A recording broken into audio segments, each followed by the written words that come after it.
Lalu, bagaimana nih kalau kita sebenarnya bisa membuat sistem di mana mekanisme pemilihan tidak menggunakan pihak penengah terpusat? Pada dasarnya, dalam sistem yang ada saat ini, kita tidak bisa terlepaskan dari yang namanya kesepakatan, atau kita sebut saja perjanjian.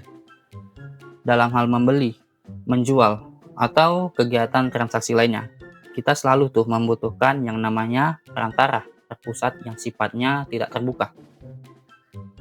Perantara akan selalu dapat dipercaya selama kita sebagai pengguna meyakini bahwa ia tidak akan berbuat curang dalam menjalankan tugasnya.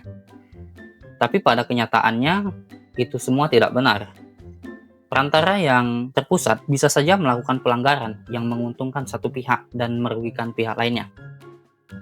Kita ambil contoh mekanisme pengambilan suara contohnya, atau pemilihan umum. Kita sebagai voter atau pemilih pasti diharuskan menunjuk badan komite yang bertugas dalam mengatur, mengelola, dan mengambil keputusan final atas pemilihan. Lalu di mana masalahnya, Bang? Gitu kan?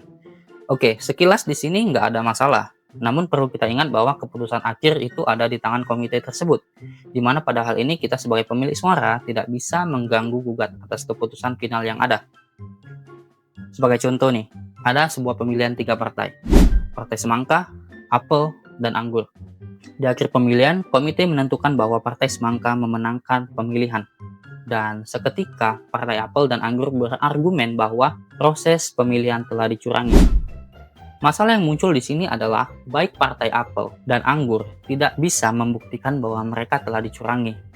Dikarenakan mereka nggak punya bukti yang jelas bahwa mereka telah dicurangi.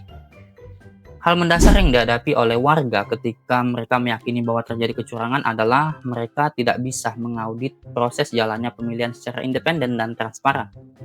Setiap kekacauan yang ada di akhir pemilihan umum pada dasarnya memiliki akar masalah tunggal yang sama, yaitu pemilih atau voter tidak bisa memverifikasi secara transparan hasil yang didapatkan.